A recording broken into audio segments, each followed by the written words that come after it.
call to order. Just 1 second, please. So as others may know, well, Jenny. Recording in progress. Whoa! What? James, the big brother, is listening and recording us. Okay. Do we click continue? Click continue, please. Yeah. Okay. So it's going to be somewhat important, but I'm not sure if Susan's been here, but I always start and end with this gavel. This is a gavel that was given to David Mason, our good buddy, and he's going to join us in spirit and maybe visually tonight. We'll talk about that later. So welcome everybody to our Historic Preservation Commission meeting. We would like to start with a roll call, and Cheryl's going to do that for us, please. Chair Akins? Here. Commissioner Convery? Not here. Commissioner James? Here. Commissioner McHatton? Here. Commissioner Prebor? Here. Thank you.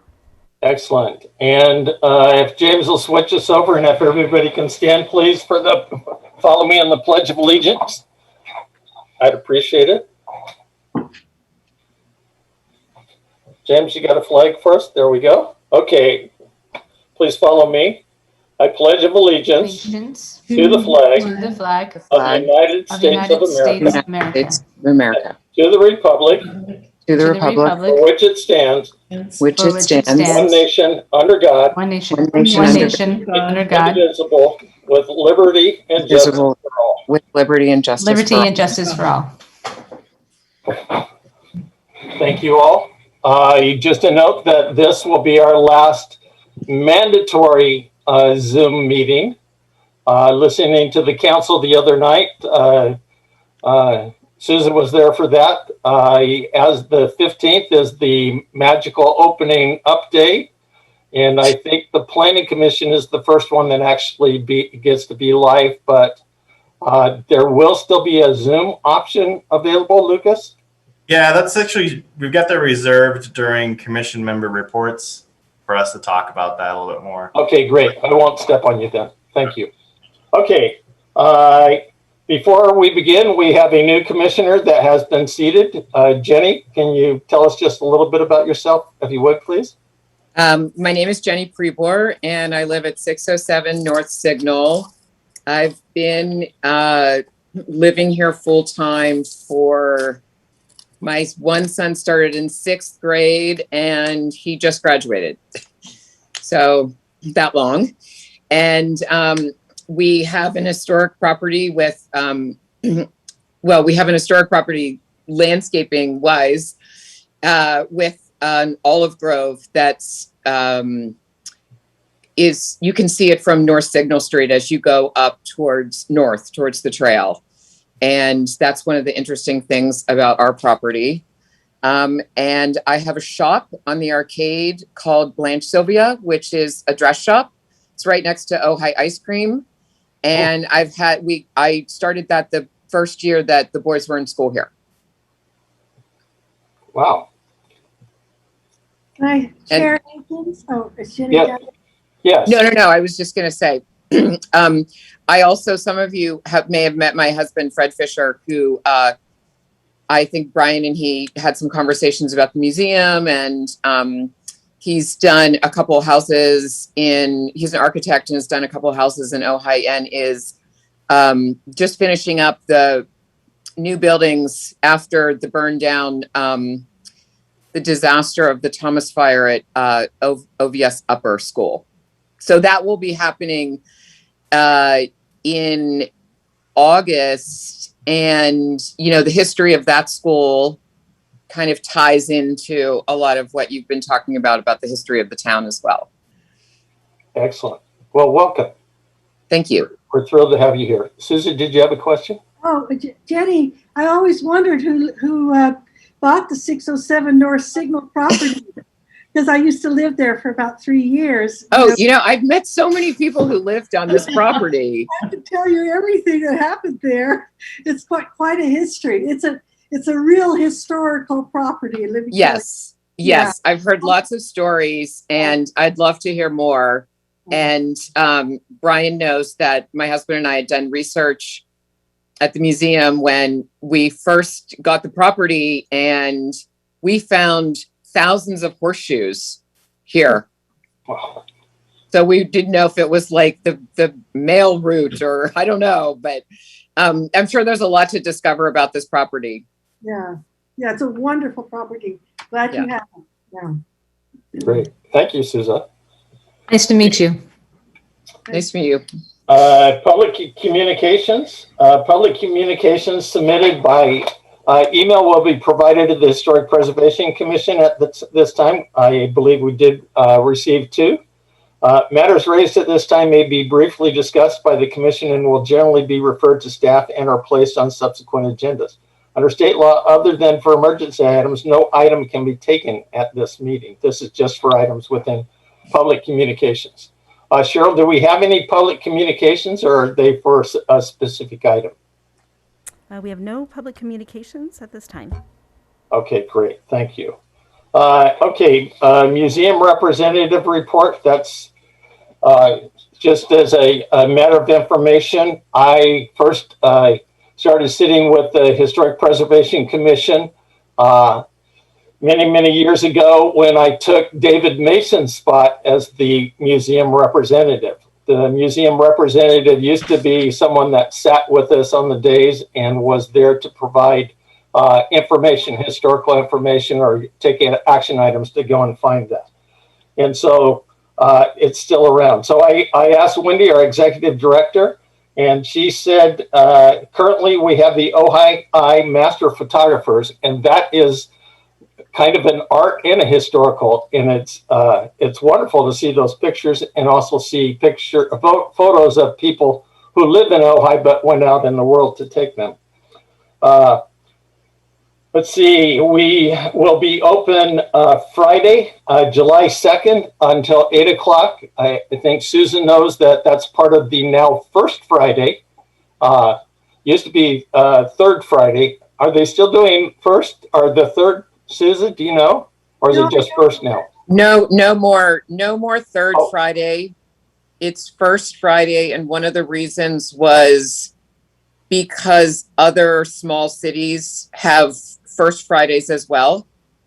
And, we're just trying to be, consistent. And the third Fridays, honestly, didn't really work out that great. And, we thought that maybe it needed a change. There's also a new committee for post-COVID. And that's all I really know, just being a shopkeeper. Okay. Great. Thank you. So the museum is opened July 2nd until 8 o'clock, normally open until 7. It's extended because of First Friday. It is also open Saturday and Sunday from 10 to 4. There will be a museum entry in the parade float. It will be a vehicle that's even older than the city of Ojai. And we all know who provided that, but a 1917 vehicle will be riding for the museum. Also, the museum has upcoming, as part of the expansion that they're reaching out, they are doing an outdoor concert in the back patio on July 9th. It will be for families, and performing will be Expanders and Jamie Drake. I know Michael, I think Jorgensen more by his name than by the band's name. I heard music from him, so that's exciting. And then Jamie Drake will be joining him. And so we're looking forward to that. Again, July 9th, and it will be our opening post-COVID fundraiser. Okay, I do want to recognize that we have Councilwoman Susan Francina. Susan is a big supporter of our Historic Preservation Commission. I think I'm okay to mention that she was the solo vote that worked to try to keep us to 7, and we appreciate that very much, Susan. Your support over the years, always over the years. Oh, I now remember. Yeah, definitely. Yeah. Yes. Okay, so that's what I have for museum representative report. So now we move to the consent items. So first we would like to talk about the minutes. And Jenny, you weren't here, so you don't get to vote, but you will Okay. at the next I meeting. did watch the last meeting. Good, thank you. Are there any corrections for the minutes that anyone came up with? I don't see any. How about you, Gina? No? Looks good to me. I didn't either. So if we could get a motion to approve the minutes I'll make that motion. and a second. it. Great. Second.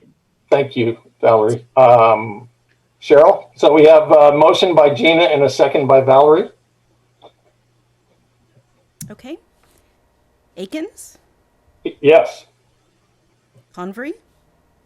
She's not, Not here. yet.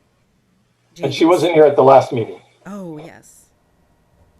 James, Yes. McHatton, Yes. Prebor. Yes. Oh, is that, should I? Yeah, she wasn't here at the last. I wasn't here. I mean, I wasn't there at the last That's meeting. right. but- I'm sorry. She hadn't been seated yet as a commissioner, That's right. so Thank you. we were waiting. Gail got that taken care of for us. Okay, so thank you all very much. The next item of information is on the landmarking of 1105 North Signal Street. Cheryl, are Tiffany and or Paul here as a part of our meeting? Yes, we have two representatives. One is the property owner, Tiffany Rochelle, and we also have the historian, I believe, Tim Hazeltine. Okay, Go into so this item. go ahead. Chair Akins, before we go into this item, we do need to go through the disclosure of site visits and ex parte contact. Thank you very much. I even have that highlighted. So thank you. So anybody who has been to either of the items, the places, 1105 Signal Road, or to the library, the place, the bookstore next to the library, I have been to both of those. I've been to both. Oh, I've been Jenny, to both. you've been to both. Thank you. I've been to both. And Valerie? Yeah, I have, just walking by the bookstore, but to the whole property in Great. Lebanon. Excellent. Thank you, Lucas. In addition to that, I know it sounds like each commissioner has been to the site, but also identify whether you've had ex parte contact. Meaning, have you had conversations with the property owners of each of these sites, or even a representative for each of the sites? For 1105, but not for the bookstore. Same here, 1105, both the wife and the husband. Okay. Yes, Not- the same for me too. Okay, same for me. I've talked to 1105 and walked by the bookstore. So, thank you, Lucas. I'll look to Lucas to keep me on track there. Okay, are we ready to go to number 2, Lucas? Yes. Yes. Okay. So I'm not sure how that works on the folks that are here. Are they then brought into this? Are they watching it outside? So currently they're in the waiting room. Okay. Waiting room here, and then, so I think like what we do with any of these, Oh, and Cindy's joining us. within these public hearings, it would be staff presentation followed by Q&A to staff, and then allowing the applicant to come in. And they can start, we can bring them in at the beginning of that item as well. Okay. But they can hear what we're talking about now while they're in the waiting room, correct? Yes. That is correct. Okay, great. Just want to make sure. Okay, Lucas, or Mara, not Yeah. Mara, there we go. She's waving. Yep, I'm on. Hi, Mara. Okay, hello, thank you, Chair Akins and Commissioners. So I have 2 items tonight, and as you just mentioned, the first one is the miscellaneous permit, the request for consideration for a landmark for 1105 North Signal Street. The owner is here tonight. That's Tiffany Rochelle in the waiting room. And she's the one that she submitted an application requesting that her property be designated a historic landmark. In order for the building to be an historic landmark, the commission has to make a determination based on specific criteria that comes from the city's municipal code. The criteria bases the structures, the criteria is based on the structure's character, interest, value, particular person, culture, etc. The specific criteria is in your staff report, and also I believe it's in the resolution. So there was a historian, or there is a historian, and he provided a report. And in the report, all of the criteria is supported. The report includes a host of character-defining elements and history of Fred Hummel, not only about this property, but other properties in the state of California. And one I'll just mention because I know it was brought up prior to the meeting. The Shangatar Ranch is north of the city. So it's not actually in the city of Ojai. So I received an email from Mr. Craig Walker indicating a couple of corrections to the report, as well as a few omissions that he believes should be included. And I spoke to the historian prior to the meeting. He's prepared to answer questions. He's prepared to adjust the report. His name is Tim Hazeltine. You'll meet him. And I've had an opportunity personally to tour the property, and I know, as you said, that you all did as well. And I was quite impressed with the character defining elements, just as they are in the photos and described in the report. And the history in the report is also quite impressive. It was very exciting, actually. And the improvements that were made by the current owner really seemed to just go along with the property as Hummel built it, specifically the swimming pool that the current owners closed the original one and put in a new one. So anyway, with that, I'm going to turn it back over to you if you have questions of me, and then we do have Tiffany and Tim here. Thank you. We'd like to also add just real quickly here, staff is recommending approval of this item. This item has a two-step phase. The first phase is for it to be presented before the commission tonight as a public hearing. The second phase would be it going to city council. So the commission tonight is acting as a recommendation body prior to it going to city council for final consideration. So thank you. Add that little 2 cents. Great, thank you. Lucas, are we supposed to grill Cindy now? Cindy, can you tell us if you visited either of these sites and if you had any conversation with any of the individuals involved? Yeah, I visited the Signal Street house and met with Rochelle. And, I think it's fantastic. All the character defining details are intact. The hardware, in fact, I suggested that she take more pictures just with her phone to submit them. What? Time out what? We're just doing on whether you visited it. Okay, I thought you were asking my opinion. I visited it by. Thank you, Cindy. Okay. We'll welcome you back in just a minute. Back. Okay, thank you very much. So, Lucas, going back to you, is this time for questions of the staff or public comment? Or Yep, if you have questions of staff regarding the report or the information, you can certainly ask them at this time. Okay. So I had a correction, but is this the wrong time to do the correction, or? Nope, I don't think so. Okay, I noticed in the history, it said that Madame Blavatsky came to Ojai and she died in 1891. So that was actually Annie Besant that came, not Madame. It was quite a big error. Yeah, that was in Craig's corrections. Did you get that email? Not It was yet. It was blind copied to us. I didn't get it, yeah. Right, we went to all the But I had a big stack of emails I didn't look at. So. Okay. So along with along with the other items in Mr. Walker's email, that's been forwarded to the historian. Again, we discussed it a bit. Oh, good, okay. That's a huge thing. Because Annie Besant founded Crotona, not Helena Blavatsky. Yeah.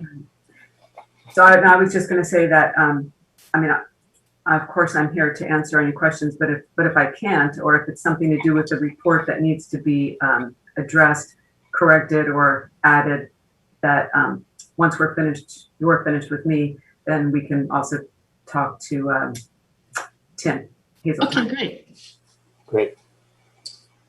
Great. Cindy, back to you. Did you have any questions of staff before? You're talking to me? Yes, I am. No, I have no questions. Okay. Gina? No, no questions for staff. Okay. Jenny? No, no questions. Okay. One thing more, and I talked to Lucas about this. This is on page 3 of 4. It said Hummel's scheme for the Dixon home incorporates architectural motifs, and actually Dixon is the first name. Perfect. I'm sorry, you just said Dixon is the first name, did you say? Yeah, Dixon. Yes, yes, that's true. I caught that. Okay, great. Thank you. Okay. So any other questions for the staff? Other background information? When do we want to share what our thoughts are on landmarking, Lucas? So at this point, it may be appropriate to, because we also have to open public hearing. So it may be appropriate before we open it for public comment, or if there's anybody in the audience that wants to speak on this item, have the applicant join us. And if they have some sort of presentation, or they want to just provide some comments, that may be appropriate at this time. Okay. Cheryl, can you have the applicants then join us, and then we'll open it.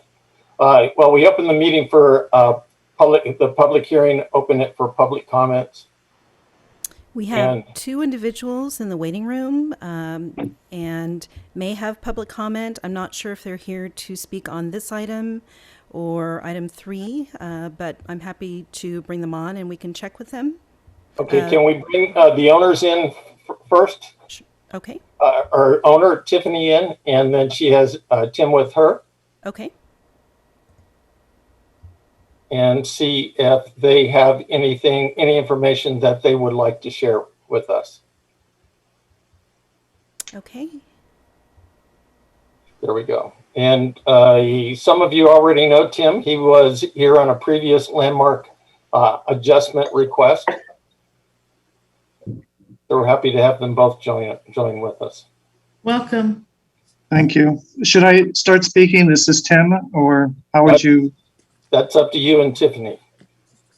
Tiffany, would you like me to proceed? She's muted. Go for it. Yeah. Okay.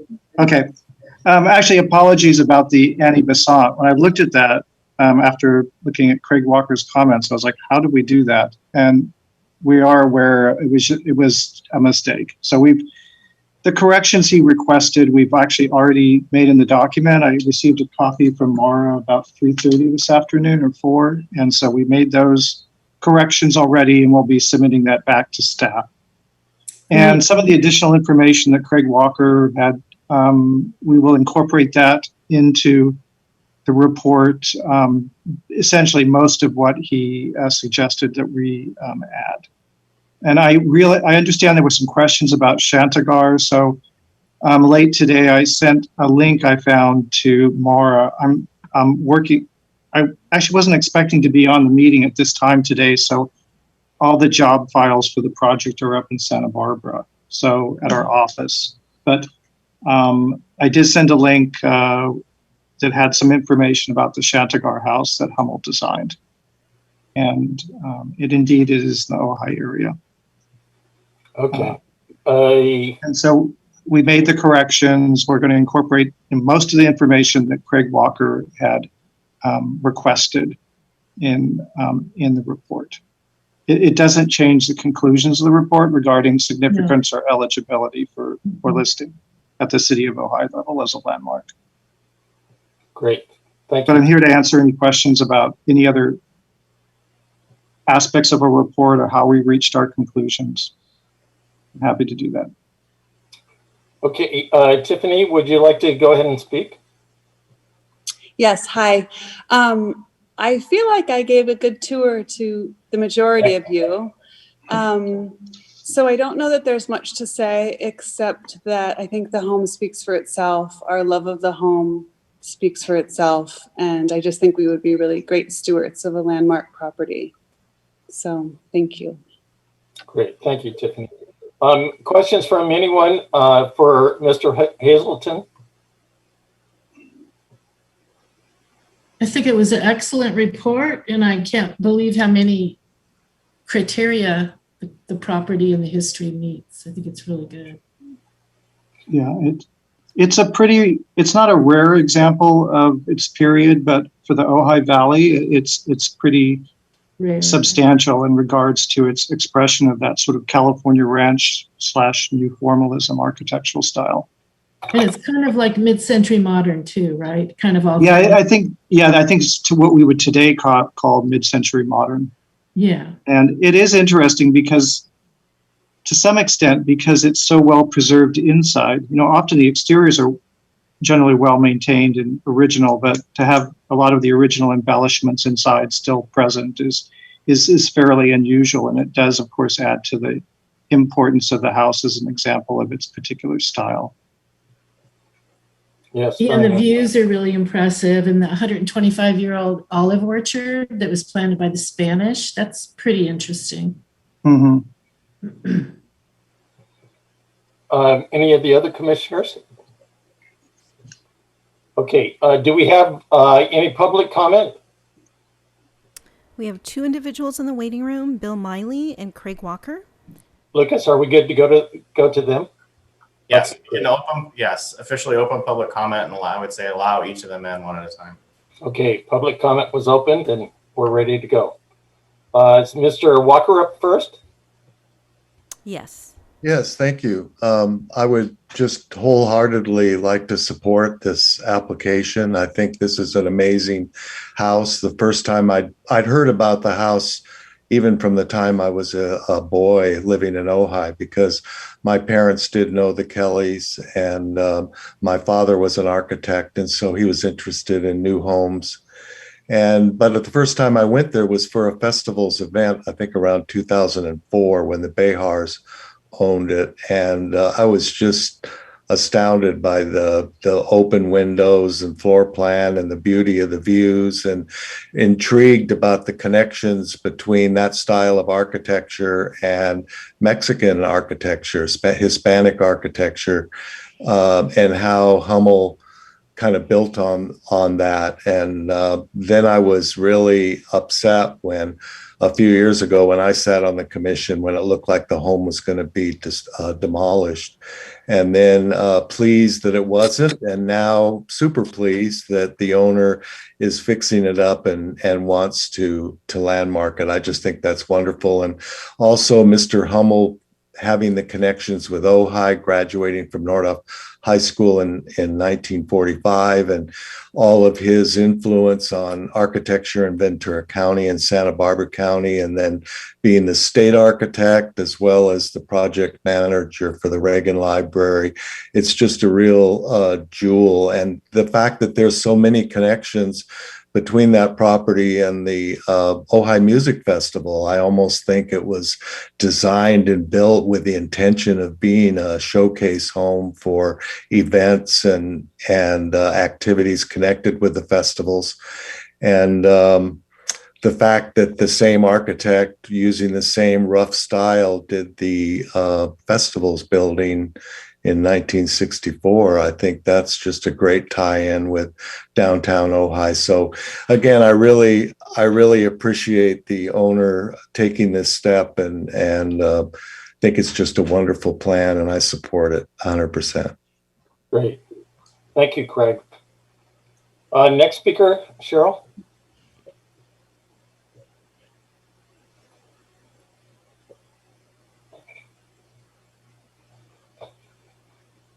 Hello. Hello, Mr. Yes, Miley. We can hear you. Okay, for the record, my name is Bill Miley. My family arrived here in 1968. We have lived on North Signal Street since 1978. I am right southeast of Miss Rochelle's property. I fully support the landmarking proposal for the Hummel House. But a little background. In 1968, when we arrived, we promptly joined the committee to preserve the Ojai, to stop the freeway. And there I met Fred Hummel, who was a major member of the effort to do this. In the early 70s, I got to meet Mr. Kelly one time and get to know a lot about the Kelly properties and his low-key participation in the city of Ojai activities. I helped organize and was part of a North Signal neighborhood group a few years ago that challenged the climbing tower that was built by the previous owner, and also who wanted to make a big enclosed swimming pool and a gym and to modify the house. I heard that later on, that owner was very frustrated by us and sold the house to Miss Rochelle. I talked to Miss Rochelle in a phone call just a few days ago, and I was pretty excited about what she was doing and told her I was 100% in favor of this. And I think it's a great opportunity, and I understand that you're going to do it. So that's wonderful. Thank you. Great. Thank you, Mr. Miley. Cheryl, any other presenters or public comment? No, not at this time. Okay, we'll close the public comment. Lucas, were you going to say something? No. Okay. Well, close the public comment period then and open it up to commissioner comments. Brian? Yes. Brian? I have a question, and it might actually be for the report preparer about the environmental setting. It looks like they're applying to landmark the entire setting. Is that correct? The 8.5 acres, including the house? Mara? Actually, I spoke with Ms. Rochelle, and I believe it is just the house, so they could potentially do something on the property in the future. Yeah, I mean, I'm asking because there's description of the environmental setting and pictures of the views and, you know, several references to the setting. And I'm referring back to the City Hall building, which is landmark and the property's landmark. So when anything is done on the property, it should be done in keeping with the architectural style of the City Hall, right? Or correct. So with the Hummel House, I guess my question is would other buildings on the property be built in keeping with the house if a new owner were to come along? You know, the house will change hands eventually someday. And what are the restrictions to the property as far as building new structures? I think there's already an interior rock climbing wall that Lucy, the previous owner, built, the big square. So when you were referring to the environmental, were you referring to the staff report in the environmental review section? No, it says environmental setting. I think it's the, it's the Post Hazeltine Associates, page 3, environmental setting. Okay. And photographs that show the views and so in the report and stuff. Right. Yeah. In the historic reports. Right. So I'm going to answer the question and then just look at Lucas and see if he thinks if I've answered it correctly. And that is that the property owner is requesting for, my understanding is just for the structure, but I'm thinking that the Historic Preservation Commission, who's making a recommendation to the City Council, could make the recommendation that it's for the property. Am I correct? I would prefer to have the applicant back on and have them answer that question, because I am a little bit confused. It looks to me like it states in the report pretty clearly that it's the exterior that we're looking at here as a designation. But if you read, mean the exterior of the house or the setting? What do you mean by exterior? Exterior, it looks to me like it's the house. And well, there are a lot of interior pictures, though. I think so. Right, well, it's part, a lot of the, well, the interior is part of the highlights. I thought it was just like the kitchen, not the living room and dining room mainly, or is it the whole bedrooms? Well, I just want to say when we saw it, it seemed to us that by luck, the interior had been virtually untouched. Yeah. Right. Brian, I will. Brian, can we Yes. go back to like the meeting where we all go in and do our commissioner comments in order so it doesn't get lost? I feel like the Okay. question, Yeah. the So question I have is it the land and the house or just the house? And then according to this report, it's the entire house inside and out, because why would you just landmark the exterior? I've never heard of that before happening in Ojai ever. okay. So we'll go with Cindy right now. Lucas, your suggestion was that we ask Miss Rochelle the answer on. Let's bring both of them back on. Okay. The property owner. Bring both them back on, please. Yep. And we'll get you an answer, Cindy. Thank you. Hi, I'm here. Tiffany. Tiffany, did you hear the question that Commissioner Combry had? I did. So it's our intention to landmark the house in its entirety, the inside, the outside, the entire house. And in terms of the land, I kind of thought that the climbing structure didn't really go with what's here. And so I just figured that the land wouldn't be landmarked. Our intention at some point as we age in this home might be to build a guest house, and we don't want to not be able to do that.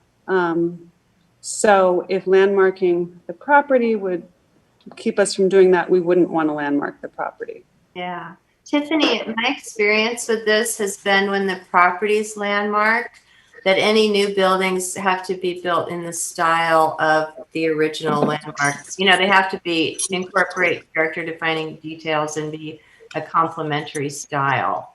So that's the limitations that you have with landmarking the property. You know, you certainly don't have to do it, but that's all. It just sort of protects it in the future from somebody putting other strange things there.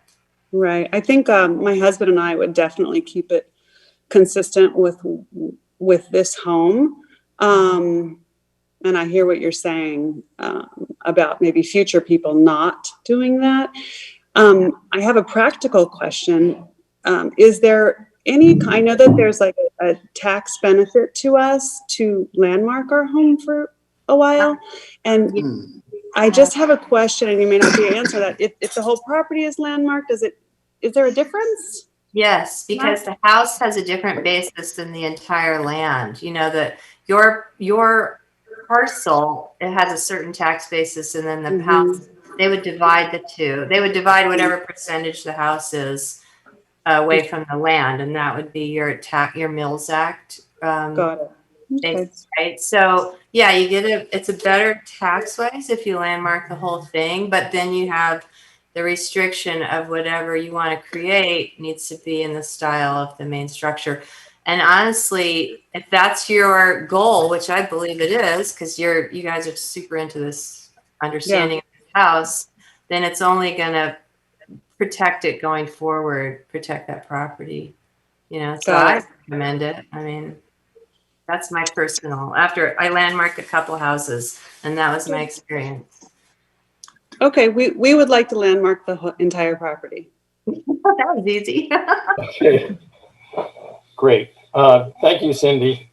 That was very helpful. Jenny, did you want to have? Yeah, I just have a thought about that, just considering my property. You know, we thought about and had some conversation about landmarking those trees that are left. I mean, unfortunately, the family before took away a lot of those old trees, but there is a handful left on the south side of the house. But you know, to build anything in the style of that house right now, or to build that house right now, would be, nearly impossible financially for anyone. So I do feel a little bit cautious about, limiting outbuildings on the property to a 1962 style of that house, because it would, you could not afford to build that house right now. Jenny, can I address that? Brian, can I address that question? Jenny, did you have any other comments? No, I've thought about that a lot since I've seen the house. And, Cindy, you can talk a little bit more about like what that really means to build an outbuilding in the style of the house. But, that is a concern of mine. Okay. That would be, it would be prohibitive for anyone to construct a house in that same way right now. No, I mean, thank you, Jenny. Cindy, go ahead, please. It would be prohibitive to build it in the same structure because the materials and the work, but the style is what I'm talking about. You don't want somebody coming there and building Hansel and Gretel's cottage right next door. It would be in a mid-century modern style, which is certainly being built currently, like the tall windows, aluminum windows, the same type of wood, the same type of flooring. And for reference, Brian and all of us went through the approval of the Libby House outbuildings, which are me and Shamshuri. He built a lot of things on their 4-acre property, the Libby 1904 Myron Hunt house. They built a media room. They built a party bar area. They did a lot, and they did it in a board and bat style, but kind of up to date. It's really, really interesting. And it made the property much more valuable because I don't know what he would have built. I mean, maybe his sensibility at the Libby House would have been to keep the style and translate it into the other buildings, but he really, really worked at integrating it with the main house, and it's fantastic, so it was an incredible investment. Anyway, that's why I recommend it, because it's just to keep it, it's in keeping with the style. In other words, you don't want that mid-century modern house and then somebody builds Lincoln's log cabin next to it. Great. Thank you, Cindy. Other commissioners, Commissioner James, Commissioner McCatton. Commissioner James, yes? Just wondering, let's see, you don't have to build, you can't do it the exact same style, but something that is very similar. How do they decide? Do you know, Lucas? I mean, you're talking about how the current if you build extra buildings. Yeah, I mean, the current standard pre the proposal that you have here before you tonight, like for instance, an ADU, we have regulations within our code that require a similar design style. So it would get away from I think what Commissioner Convery was talking about. But the reality is that if you do the entire site, it basically solidifies that and allows for that process in a more, I would say, clear format. So just keep that in mind. Okay. Great. Yes, Commissioner McCatton. Yeah, I think that I agree with Cindy. With it's in the style. It's not trying to go and find the same exact materials that were from the 1950s and 60s. That would be cost prohibitive. But just like in downtown, when we talk about contributing and non-contributing, even a non-contributing building, we don't want it to be a 4-story building next to something that is historic. It's just protecting it and making sure that everything stays within that sort of look and feel, so it keeps its integrity. Great, thank you. So, and when Jenny and I were there and went on the fabulous tour, thank you, Tiffany. Wonderful. we did talk with Tiffany about these kind of things, and I love the example that Commissioner Combry said on Ramin Shamshiri. Prior to doing those kind of things, he actually brought concept drawings to the Historic Preservation Commission and said, "This is what I'm proposing," and so that was very much appreciated. To give you an example of a building that's not in keeping with the original house, that would be the climbing wall, which caused total upheaval when it was put in on a exemption, a community development director's exemption, and appeared. And it just went on from there to wanting to tear down the property, and a fight taking place, as Craig Walker talked about, to prevent that from taking place.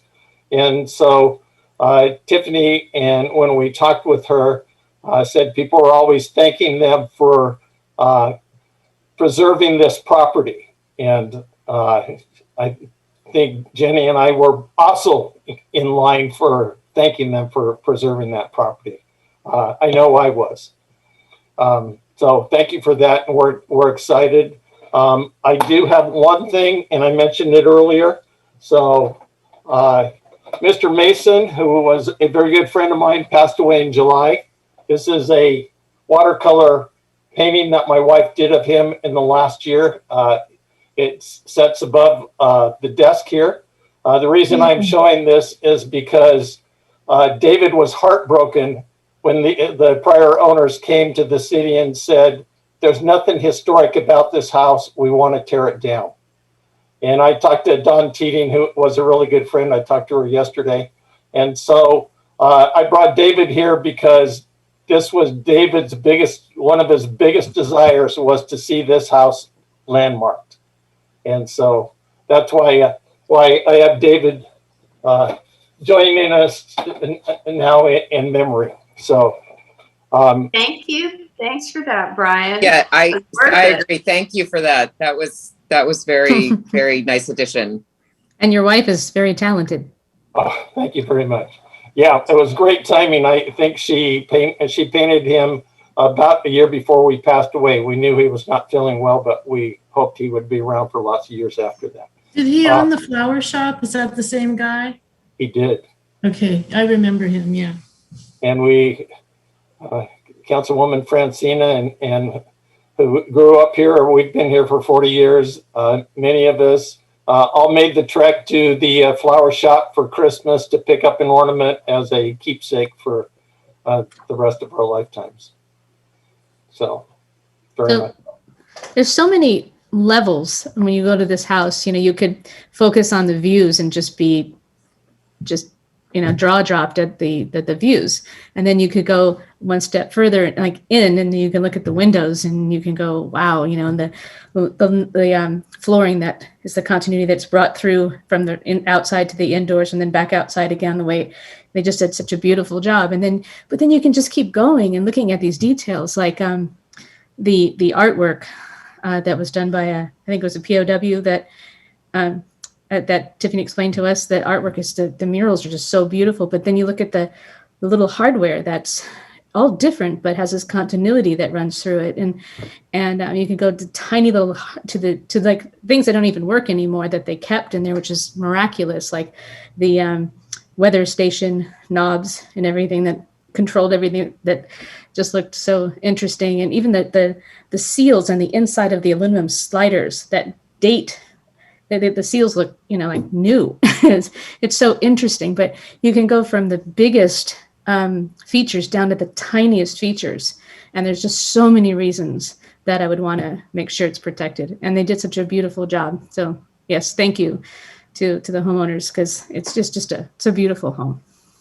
It is. And Jenny and I were there when we discovered the secret bathroom skill on the wall with Tiffany. But did you go to the bomb shelter?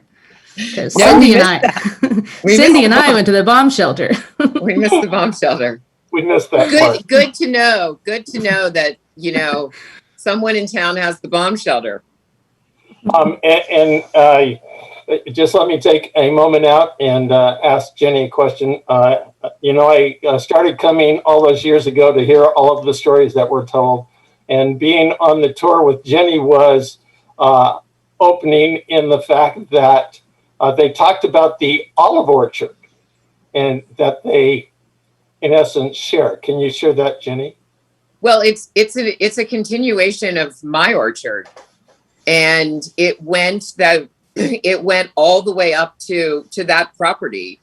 And that's one of the things that we talked about with our property, that we were purchasing the property to I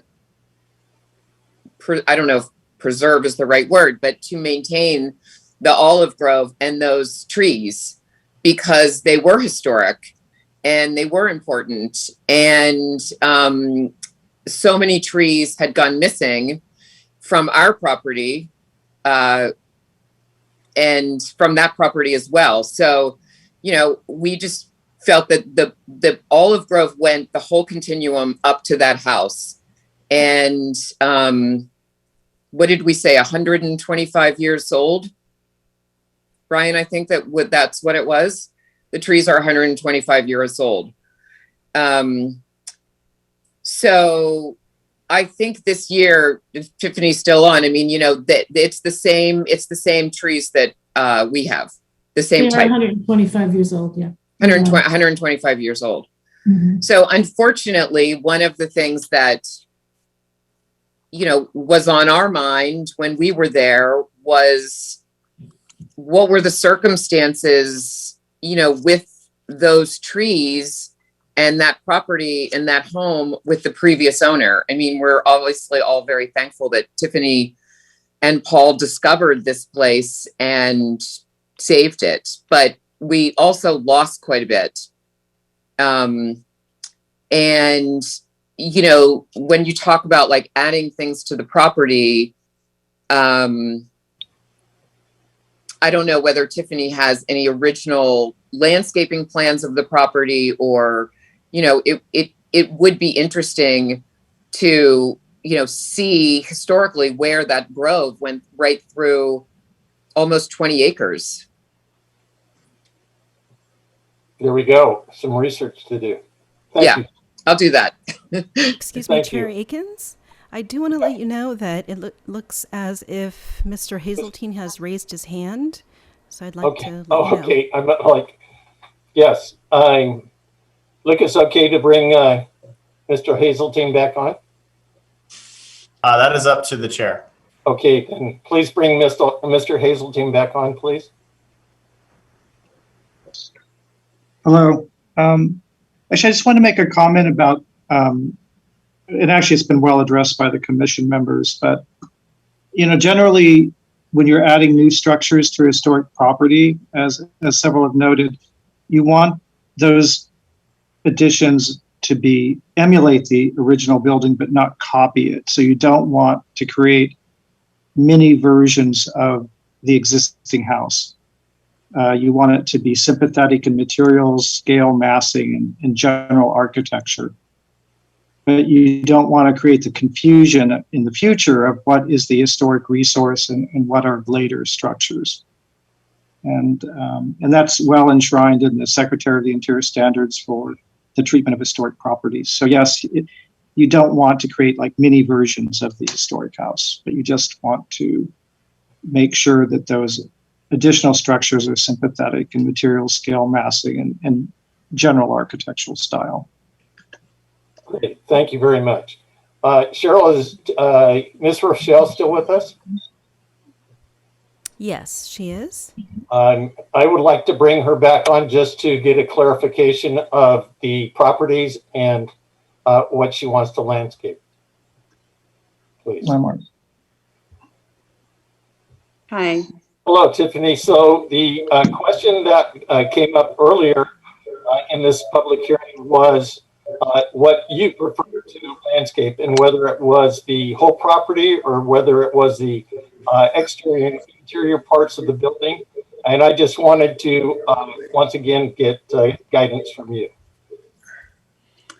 The entire property. Okay. That sounds pretty clear to me. Okay, thank you very much. Thank you. Okay, Brian? yes, sir. Or yes, ma'am. Sorry. I was looking at Lucas and when I switched over to you. I have one more request, and it might be something that we would add into the motion, and I talked with Tiffany when I was on the tour about this kind of thing, is maybe identifying a few of the character defining features in the house, more specifically that weren't included in the report. For instance, specifically the murals, and specifically why they should be protected and not wallpapered over if a new person comes in. And documented, and specifically the hardware that was chosen for that house. And those kind of details really bring the house to life and make it 100% a landmark property. But another owner could easily come in and change those things. When I sold my house at 718 Foothill, they changed the historic light fixtures. They disappeared. The fixture that was made for the living room in 1906 vanished. The floors were changed. A lot of things were problematic, and some of the photographs didn't exist. So I really encourage, maybe that's part of the motion, that some of the details are specifically photographed with a bullet point of this is important because. It doesn't have to be a report. It can be 2 sentences, I think. That's what maintains the property in years to come, whoever owns it. And it actually, what it does is it gives the city a record to know what's there. So what should be protected? Because if you don't know what's in the house, and Gina mentioned the indoor and outdoor flooring. I'd love to have just a iPhone photograph of those things for the record. Great, thank you very much. We did, when Jenny and I were there on our tour, we did go over many of those things. So a question for Mara or Lucas. I'm looking at page 20 of 67 on attachment B. I think this was part of the historical resources report. It talks about contributors for external and internal, and then talks about landscape features. Mm-hmm. Mara, did you put together the motion, the recommended motion? I did not put together a recommended motion. Lucas, was that you? I'm sorry. You mean in the report with the report with that? Yes. Okay, because that is where we would. I did put that together. The motion. I'm sorry. Okay, so that I believe that is where we would call out the items that Commissioner Convery is talking about, where it becomes a part of the public record, and this is important because of. Not because of the current owners. We're very happy with the current owners, but again, future owners, as Commissioner Convery said, that can be troublesome. So, Lucas, listening to what Commissioner Convery said, do you feel like that is covered in the recommendation that's been made to the commission? So I usually don't put feeling into a lot of this. It's more That's good. Information that's been brought forward. From what I'm hearing, it's my recommendation that that you identify in your motion tonight the revisions to this resolution, and we'll make those revisions moving forward to City Council. That talks about the clarification on the interior, exterior changing to the entire site. That speaks to what Commissioner Convery had just mentioned in terms of revisions, and any of the other commissioners that have made recommendations. You may want to point out specifically what those recommendations are as a part of your motion so that it's clear to staff when we move this project forward to City Council, and make those revisions within this resolution itself so it's a clear record. Great, thank you very much. Commissioners, are we ready to make a motion? Yeah, do you want to take a stab at it, Cindy? Yeah, I thought exactly. So Commissioner Convery. Yeah, no, I'd like to make a motion to landmark the property with the addition of an addendum that bullet points and along with photographs of interior details, the murals, the original hardware, original fixtures, any original lighting and flooring and doors. I think those are what give the home its character, its life. And if those can be just photographed with an iPhone and bullet pointed about who, that they are original and were built at the time for the house specifically, because they're all custom. And maybe even the weird barometer and some of that stuff, So, yeah. I mean, Tiffany, you can throw in whatever else you think should be in And there. what about saying it's for the whole property instead of just the house? Well, I don't know that there is anything in the whole property, Gina. No, I don't mean that. I mean, make in your motion to say it's for the whole property instead of just for the. Sure. Sorry, I misunderstood. And then, and then as the second part of the motion would be that we're landmarking the entire property. Great, thank you. Do we have a second? I'll second that. Okay, then discussion. Any other suggested changes, modifications that you might ask of Commissioner Convery? Sorry, I'm just trying to get my everything crossed. Does that include the sandstone boulders and the tile work and that's on the planners and stuff like that? The ones that she wants. Yeah, I didn't make a list of the details. It's just what I remembered. Okay. But I'm sure Tiffany can contribute the details. That's all listed on page 18 with the contributors. Yeah, it is on page 18. So if we just included the details on page 18, that's where. But I think photographs need to be included. Maybe that's my challenge, is I want there to be a record for the city to refer back to, because if there isn't a photographic record, it can always be argued that they put something new in and said, oh yeah, no, this was here, wink, wink, that has happened. So a photographic record of the documentation of these bullet points on page 18. Great. Yeah. Any other discussion before we move for a vote? I would only add to that we maybe pick a different time of the day so that we're not blinded by the sun in the photo. Some of those were tough to see. So, and I know because of its prominence, that might be difficult at times. Okay. So, Cheryl, could you call for the vote? Call the roll, please. Akins? Yes. Convery? Yes.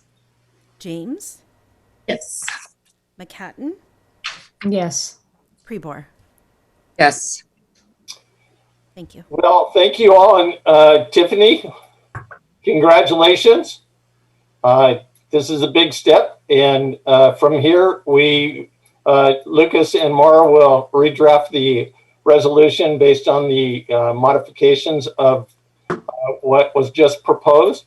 And then that recommendation will go to the city council, and they will let you know when that's going to take place so that you can be there. And seeing as this is the last mandatory Zoom meeting, it may be in person on Councilwoman Francina. But that's up to you because there'll be Zooms too. But sorry, Lucas, I keep stepping on your parade. Anyway, thank you all very much. Okay, we will now move on to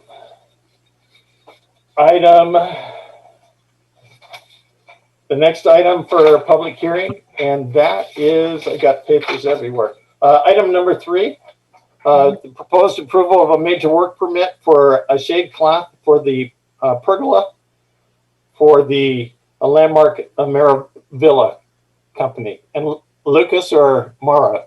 Mara. Mara, there we go. Mara again. Hi, thank you again. And yes, this is a request for a major work permit for 121 East Ojai Avenue.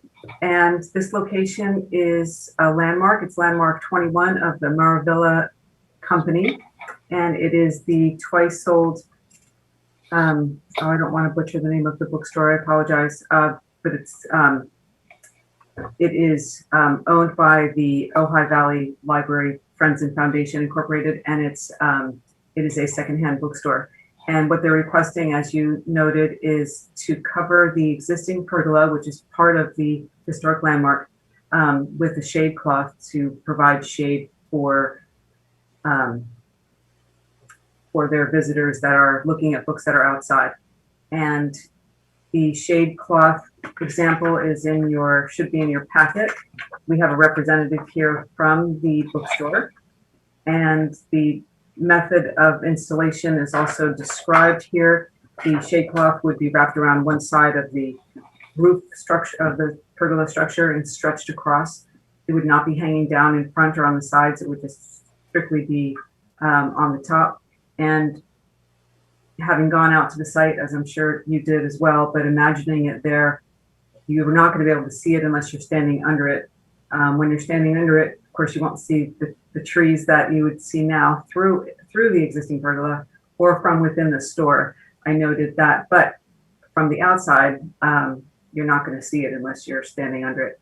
And again, they'd like to install this for the comfort of their visitors. So staff is recommending approval. And if you have any questions, we do have a representative here, I think. Cheryl, do we have somebody here that was going to be here tonight? Yes, we have John Lambert in the waiting room, and we have Mr. two Lambert. individuals for comment. Okay, so before we bring John up, any questions from the commissioners for staff regarding this item? Yes, Cindy? I don't know if it's a question for staff. I'm just looking to see, does it roll up and back? So when it rains, the thing rolls back? No, it's to be installed and screwed in on both sides, so it would stay there. I mean, it's cloth, but it's like an outdoor, sun resistant, water resistant, canvas. Does water roll off it? Is it like cantilevered or something? So that if there's a heavy rain, it's not gonna get really heavy. I mean, this is just like a technical question. That's a good question. Yeah, because it seems like most awnings roll back during the winter so that the rain can flow. And a lot of awnings also are on an angle. Yeah, they're at an angle because if the water's rolling into the building, it could damage the building.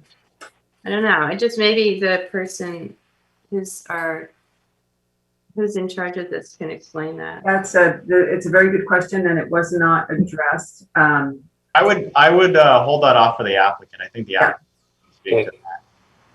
Thank you. Other questions by commissioners for staff? Okay, I similar to Commissioner Combry, so it will always be up. It's essentially permanent. It seems to indicate it's like sunbrella type fabric. Yes. Okay. And then do we know how long what the life is of the product? I don't know the life expectancy of the product. Sorry, it's another question for the applicant. We'll do that. Great. Thank you. Cheryl, can you bring the applicant in then, please?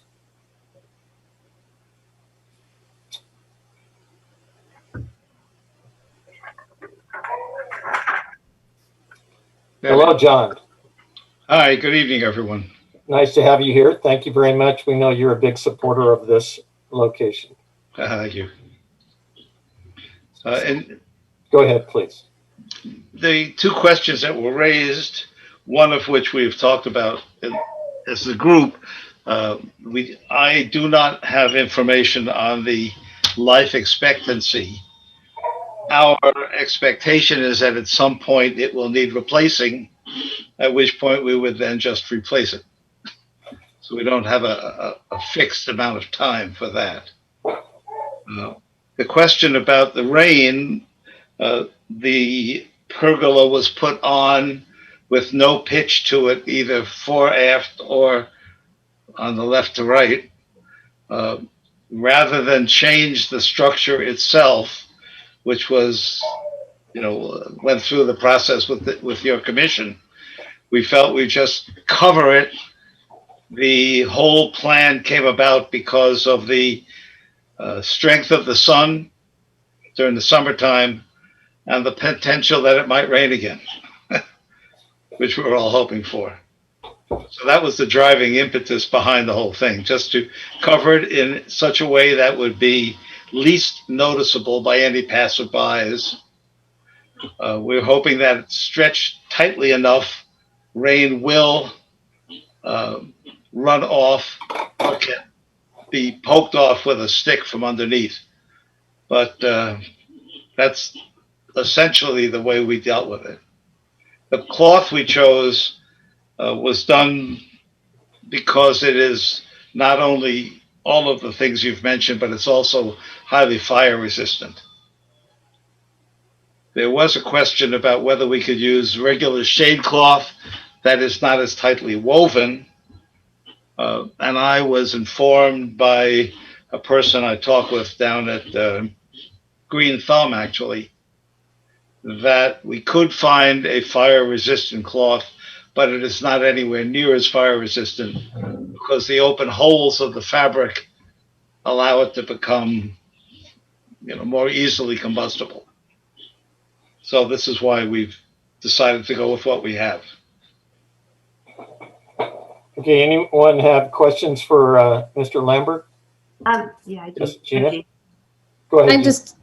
I just have a question that maybe I'm not understanding. This is something that can be removed easily. Why is it a major work permit? It's not changing the structure. It's just adding this sun cloth that can be removed. If that's a question for me, I would simply echo that question. Mara, could you answer that question, please? Well, it's a major work permit as opposed to a minor because it is on a landmark, and so it's more appropriate for the Historic Preservation Commission to be reviewing this. Got it. Great. Thank you. And I would further that by saying its location is along Ojai Avenue and very close to other historic landmarks, Historic Landmark 5, for instance, which is the Ojai Arcade. So there's... So it doesn't have to be major in construction. It could just be major in scope because of its location. Okay. Or Okay, type of, thank you. type of building. I did not understand that either. Yes, Cindy. Thank you. Yeah, my concern is water damage, which I've had many years of experience with dry rot and water damage in pergolas. So I would be hesitant about I would suggest that it's either retractable or have some grommets at, certain spaces to let the water drain. Because if we, it's never going to rain again and all that, but when it rain, if the water's going to sit on there and cause possible dry rot into that pergola and possible water damage into the building behind it if the water's just sitting there. And I also had those exact columns in my Myron Hunt house because Myron Hunt designed those columns at City Hall, and they tend to take water down the center, and then the water creeps back up and gets into the pergola, and you have to replace it, which I had to do. So I speak from experience. That's why I would be really hesitant to make it be a permanent, tightly woven fabric on a flat surface that's not going to drain. I would say make it retractable. Cheap fix would be put some grommets, those metal things that have a little hole. Space those every 2 feet or 1 foot. The water will drain out. Just save yourself a lot of pain. So that's just based on the experience I've had with pergolas and water. Great. Thank you, Cindy. Anyone else with a question for Mr. Lambert? Nope. I have a question going back to Mara. Mara, how is this going to be held in place? The application describes the length of the screws and how they'll be attached by screws on one side of the pergola and then stretched across and then screwed in on the other side. So it's a specific length screw. I think it was a number 10, and then with a rubber washer. Okay, so these would be screwed into the wood? Yes. Okay. Again, looking through the report and keeping that in mind, and shade cloths, having been associated with the museum and events that we've tried to hold on the back patio on hot days, we've struggled with what to do for a shade cloth, knowing that we can never put that in the building because it's a National Historic Landmark. But on the pergolas themselves, those are they are recreations, not the original wood. So that may sway it a bit. So that was the reason for my question. Okay, we will close public comment and thank Mr. Lambert for being here. Other comments from the commissioners? Or yes, Lucas, please. We're not necessarily closing public comment. That was really the applicant speaking on the item. You do still need to open public comment for this item. Now we're opening. Oh, that was the applicant. Sorry. That's right. This week has been crazy. Okay. Do we have any other public comment? We have Cheryl? 2 people in the waiting room. We have Craig Walker. There we go. Thank you. So we'll open public comment, and if you could bring them in, please.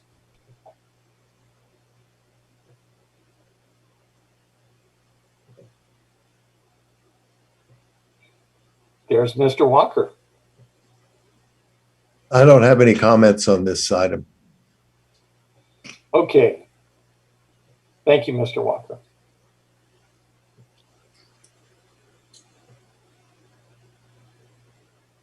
And Mr. Miley.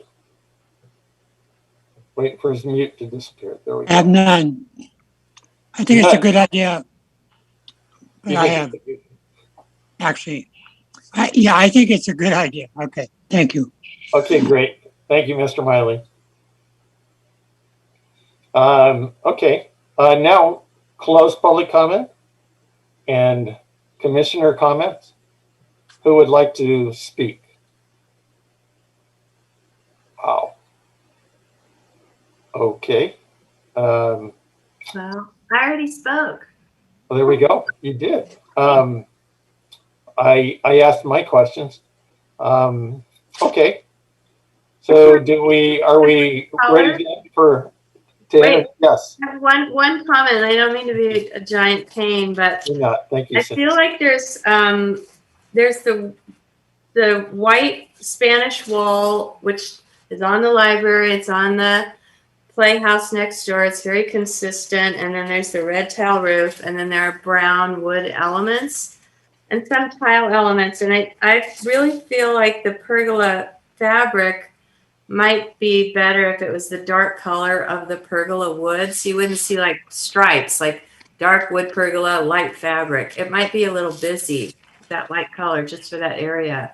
I feel like it's more subtle if it's a dark color that matches the wood. You wouldn't really notice the difference. Does that make sense? Just a thought. It does. Thank you very much. So my comment, I first read about this in the Ojai Valley News back in the fine print. Don was the one that told me, always read the fine print. You may find out something going on with the city that you didn't know. So it talks about this. I've been over there. I've talked to Lucas since. My information was that they were doing this, and it talks about it in the document, to provide shade for setting up displays that are outside of their building. And is that correct, Lucas? Yes. However, at the time I was walking by was a nice day outside, and they had displays outside the building. So I guess, you know, I'm kind of in the why do we need a shade cloth now when we landmarked it as a historic structure with it in just the same display that it's at now? Why do we then need to add a shade cloth that's going to perhaps take away from the landmark itself? So just some random thoughts as I was walking by. That would be a good reason for having the rolled back shade that Cindy was talking about. So you could roll it out. Retractable, right? Yeah, retractable. I mean, I recommend it just as a former pergola owner and having to replace it. That stuff's expensive. Yeah, it's not original wood, Brian, but making it look like that over again and having the pillars crumble with water damage, it's not fun and it's expensive. So I just recommend it from experience. Excellent. Very good. Very good observation. Okay, do we have a motion then? Who would like to make a motion? How about Cindy, since she had a recommendation? Last time. Jenny, make a motion. You're new. Well, I don't really understand, the idea of a rollback thing, which I think you guys would probably not like at all. It would look more permanent and be attached to an historic building. And I kind of, wonder whether it should be less is more and not necessarily something that's rollback that has a metal structure to it on top of the pergola, but something that's even more temporary, that's not nailed to the wood. Something What would that be? That's a good question. Well, I mean, I'm thinking of, the wine bar that's low on the main street next to Canyon Supply. It's low in the garden, and it has kind of a canvas triangle thing that's tied to the edges. Yeah. I mean, I just wonder, like, how does the sun change on that space? Is there sun on that space in the wintertime? Is it only in the summertime that it's hot and sun beating down? And it is on the south side of the street and it's facing north. So I'm not sure how much sun really hits that location. I mean, the owner would know and probably has studied that. It seems like, I would recommend something more temporary. Yeah. What if this doesn't quite work? Yeah, that's kind of what I was thinking as well, is if you have something that's a rollback, the cost is going to be a lot more. And this is a used bookstore, so the I'm sure they want to keep the costs low. But if instead of, I mean, you could have the wooden screws in there, but if on the top was hooks that with a carbon, what's it, carbinder, those ones that you hooks in and it it's there, and then for some reason it seems like a very temporary, doesn't change the structure. If there was drainage on there, if they had little extra holes like Cindy suggested, it doesn't as long as it was completely removable and didn't change the integrity of the landmark. Yeah, it doesn't have to be retractable, but I do think there needs to be some consideration about water sitting on it, and just ruining or possibly damaging the building. That's all. They did a really nice job with this landmark, so I'd like to be accommodating if it was something that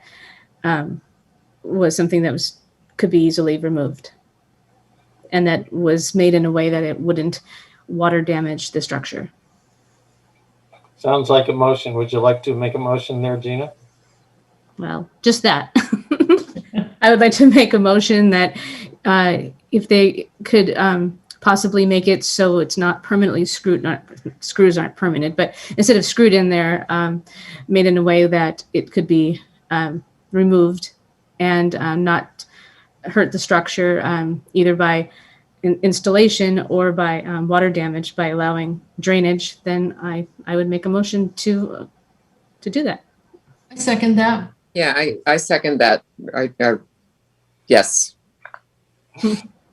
Great. Yep. It all sounds great. Thank you very much for the input. I think we are ready to call the vote there. Cheryl, if you could please do that.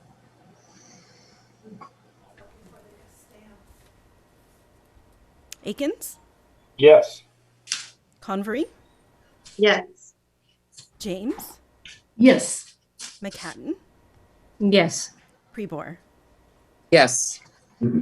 Great. Thank you all very much. Okay. Moving on to item number 4, informational items, Downtown Historic District Ad Hoc Committee's progress report. Oh, Lucas jumped on my screen.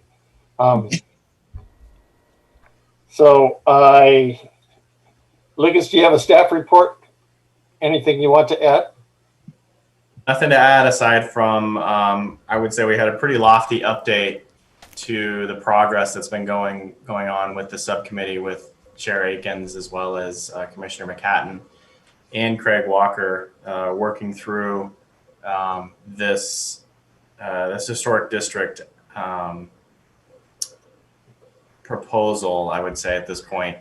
I would just say this, did the commissioners that weren't here at the last meeting, did they happen to watch back the video from last month? I did. Okay, so I watched it. pre-boarded. Commissioner Convery, did you as well? Okay, perfect. Because I know instead of Commissioner McHatton going through the entire, which was very well done, I think there may just be an abbreviated update to what this item is at this point. So. Yes. Thank you, Lucas, and Cheryl. Thank you for getting that email out, and Jenny and Cindy, thank you for watching. So again, for information, Commissioner McHatton is the chair of this ad hoc committee. Because of the numbers, we used to have 3 commissioners. Now we have 2. So Gina, myself, and then Craig Walker is the able assistant working closely with Gina on this. So I'll turn the time over to Gina. So as of last month, we had requested a joint session. And so that is kind of where we're at. We're going to be working on our presentation for joint session. So we'd like an update from Lucas on that. And then hopefully we wanted Lucas to join one of our ad hocs because we had some questions for you as well. And so we can meet any Monday. We do Mondays at 2. So any of the Mondays that you can jump in on us, we're pretty available on Mondays. So I'll answer that first. The second question first. I'm available on Mondays at the 2 o'clock time. I do know that I have a standing meeting at 3, but yes, 2 o'clock would be fine.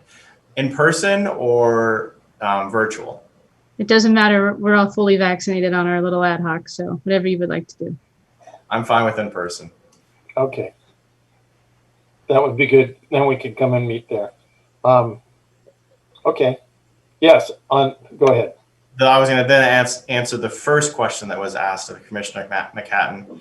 And in responding to that, I have been working with the city manager and obviously with the mayor as well in identifying when we will start having these joint meetings with the commissions again. And I do know that we are having some serious conversations on when that would happen because of an item that will be discussed here in a few minutes, the idea of having meetings in person again. And that's really what we're shooting for here. So understand that we are looking at these commissions having, because every single commission has been on hold with the joint meetings with council because of the COVID situation. So. Yeah, if we are going to go forward with this in time for the 100th centennial year, I just want to be able to make sure we're somewhere in everybody's head. Absolutely. Okay, great. Thank you. Is that it, Gina? Question? That's it. We're going to be working on the presentation part of it over the next few ad hocs, and hopefully meeting and adding Lucas into one of our meetings, and that's it right now. There we go. Thank you. Any questions from commissioners for our ad hoc chair, Gina? Councilwoman Councilwoman Francina, you unmuted. Did you have a question? No, I just was waiting for my turn. Okay. I just circled it on my thing to make sure we got that. I just didn't want to ignore you. Okay. Future agenda items. I wrote down a few things that we might want to do. Future agenda items is blank at the moment. So I wrote a couple things down. One is that we're pretty close or coming up on it, I think, or maybe just past it, on where we would normally start to talk about a historic awards, both the one that we offer annually or award annually, and the one for a lifetime award. By the way, our good buddy David Mason had received both of those. So that is something that I think maybe should appear on our July 8th meeting. Does that sound? Sounds good. I'm getting some nods. So the other thing is, I hear we've got Councilwoman Francina there. I hear that we're hoping to do some kind of Ojai Day this year. I see Councilwoman Francina nodding her head. Looks a little tentative in the nod, but and so of course we are looking forward to our favorite event that didn't happen last time, and that is the jail tour. So hopefully, if Ojai Day is held, we will be able to have more than just a video, which Commissioner McHatton made from quickly shot video to something that's very informative. So I have that on the schedule should be come up on the schedule September 9th, so that we have time to prepare for that. Yes. Could we include this centennial with the Ojai Day, or would everybody like to do that? Or what does everyone think? I think that should be in July 8th. Oh yeah, okay, that's what I meant, include that in the July 8th meeting. No, excellent suggestion, thank you. Other items? No?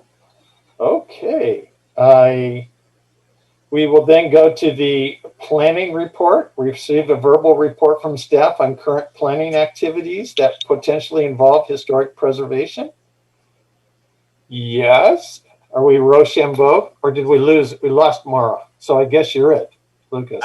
I am it. Yeah. So Mara's there. Oh, there we go. Mara's, yeah, she's still in the room.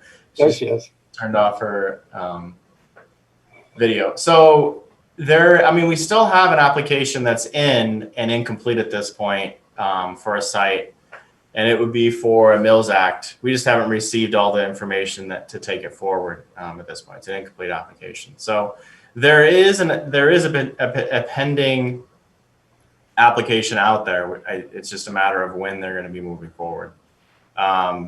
Additionally, I wanted to also note that, and I think Chair Akins had alluded to this in a couple items before, this is our last fully virtual Historic Preservation Commission meeting. In July, there will be the option to either continue to attend virtually or to be in person. Staff here has been working diligently to make that council chambers safe and effective for any of those individuals that want to attend the Historic Preservation Commission live and in person. So just know that that's on the horizon. And other than that, those are the reports that I have at this point. I thank you for your time. Great, thank you, Lucas. Yes, Cindy. I have a question for you, Lucas. When you said there's a Mills Act coming forward, doesn't a property need to be landmarked first before they can apply for Mills Act? Yes, it is a historic structure, or it is landmarked. I'm sorry. Yeah, same thing. So yes, it does have that designation. It's just they're moving forward with a Mills Act for that site as well. Great. Independent of it. It's already been designated. Great, thank you. So as a follow-up, and Tiffany mentioned that in her comments, is she aware of the Mills Act's benefits, and that is a potential step going forward? Oh yes, we've talked with her several times. I think she's wanting to get this designated historic, and then look at that as a next step. An applicant could come forward concurrently as long as the action is taken where it's designated historic first, as a matter of the actionable items. and then the Mills Act comes forward. Because one of the requirements is and that's what Commissioner Convery had said, it's got to be designated prior to it qualifying as a Mills Act. So. Yeah, I think we did that on Commissioner Convery's in the same meeting. Yeah. Yeah, I was in one meeting. I applied for both at the same time. Yep. We've explained that to Tiffany, but it's her choice. We can't force her hand. Okay. It's her option. Great. Okay. Commission member reports. Anybody have anything they want to report? Nope. Yes. I do. I did attend a couple of those USC classes, and they were really great.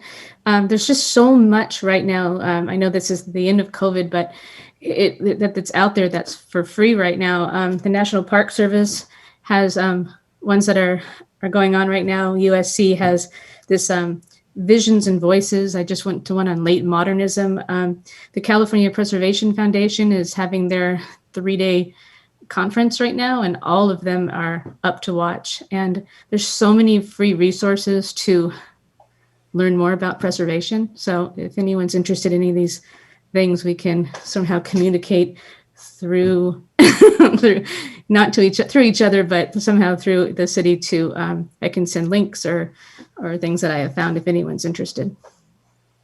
Yeah, I'd like that. I'd love to see what you got. I have a comment or something. I don't know if it might be premature. I don't want to ruin the surprise, but there's so much going on in Ojai, as we all know. Rapid growth, rapid change, a lot of super change, and the franchise formula business ordinance coming to the forefront, etc. So I started thinking about just the town as a whole and how to maybe put an umbrella over the town to keep it from just turning into the Hamptons, going completely haywire. And I think, Susan, right after that formula business thing at the Planning Commission, which you probably were listening to, I called a friend of mine who's one of the department or the vice president or something at the National Trust. And I bemoaned what was happening to Ojai, and then lightning struck. And every year, American Express sponsors a program called the 11 Most Endangered Places in America. And they have to be nominated. And there's like a Facebook page and everybody votes. And it can be a bridge or a church or anything. So I said, I'm nominating Ojai. I'm nominating the whole town. And my friend at the National Trust said, great idea. We've never had a town before. We'd love to get behind it. And there a National Trust board member lives in Ojai, and the former head of the council. There's like some trust people hiding around here. So this year might be close already for 2021, but put on your calendars that Ojai is going to be nominated as one of the 11 most endangered places in the country. The whole town. So we'll have lots of people trying to keep it cool here, I hope. Anyway, that's my news. Great. Thank you, Cindy. That's a different twist than what we're seeing. So, anything else? Then I will again thank Councilwoman Francina for being a stalwart supporter of the Historic Preservation Commission and all things historic, and turn the time over to you, please. Well, thank you. I am a strong supporter of preserving the history of Ojai, and I thank you for your deliberations, because I always learn a great deal. And I have to confess, I almost wanted to play hooky today, but I'm so glad I didn't, because of the 1105 North Signal property, which will go before the council. And I have watched that property ever since I was probably 15 years old, so like, almost 60 years or so. And I see it from the basin side. You still have a nice view. And I was just appalled. It was, when that climbing wall went up. I was really appalled when that wall went up, because that's not a wildlife friendly wall. And they put the net, what do you call it? The net, there's netting under the ground. So a lizard, nothing can go in. and nothing can go out unless it can climb the wall. So, and that may be something I'll speak with the new owners about. So anyway, I'm absolutely thrilled. I know Dixon Kelly would be thrilled that somebody has come along to preserve it. So that's fabulous. And then, oh yeah, before I forget, Maura, can you forward me the email from Craig Walker? The one that talks about Annie Besant. I'm just curious to see. Yes, I can. Yeah, thank you. And let's see, what else do I have to say? I hope we have a joint session soon. And yeah. No, nothing. We have a joint session coming up? No, I said I hope. Yeah. I hope that we do. I look forward to that. And I guess this is related to the historic preservation. You know, we're working on a beautiful Shoemarsh sign. It has the word for Ojai. It's going to go to the left of the entrance of City Hall. On the right, as you go in, there's Ojai, and then it's going to say Hawaii. I never know, how exactly how to pronounce it, but we're working on that with Julie Tumamite and Mayor Betsy. We've been working on it all year, but these things always take a long time. But the first proof is beautiful, absolutely beautiful, but we wanted to add some, some wording and maybe an illustration to it. So, because that is our wonderful heritage, the Chumash heritage. And as far as what was the other, not Ojai Day, but the centennial? Did you have a question about that, Brian? I didn't. It's moving forward both from the city side, the museum side, and other entities. Yeah, I think it's going to be wonderful because it's going to be small, more, and I hope that we just just go back to our local roots and stay away from a big commercial event. So I'm happy to see that happening. Yeah, soft, gentle, and special. Yeah. Thank you again. I just really appreciate all that you're doing. Really do. Thank you. Thank you, Susan. Susan, again, where was that sign going to go? To the left of City Hall. Okay. To the entrance as you go in. I can send it to you. Oh, that'd be great. I'd love to see I it. can forward you the first proof. It's just a proof, but it shows where the sign's going to go. Yeah. Yeah. Anybody else would like a copy? I'd like a copy. It seems very popular. Thank you. I'll take you up on that offer. Yes, I'll send it. I'll send it to everyone. Great. Yeah. That's good. You might have some input. That's appropriate. Yeah. Thank you very much. Yeah. Okay. Anything else we need? One more thing. Yes, Gina. You had said something about, I talked about helping with the centennial with the museum. Is that something that I need to contact you or the museum or? Severo is the chair of that. And so we are working with Severo on getting another meeting with the museum and then a meeting coordinating with the city. Okay. And you'll let me know? I sure will. I've told Severo and may have passed your contact information on, but I will check with him. Perfect. Thank you. Anything else? This has been a great meeting. Thank you all for being here and onward. Thank you. Yeah, maybe in person next month. I hope. Okay. Bye-bye. Thank you. Bye. Thank you. Bye-bye. Thanks.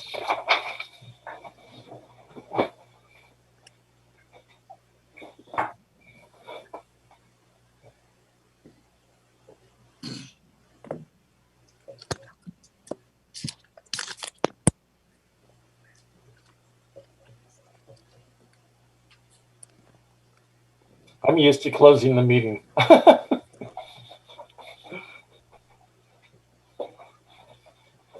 Thank you, Cheryl. You too. Have a great evening. Thank you. And I think Gail was monitoring for us, so thanks to Gail too.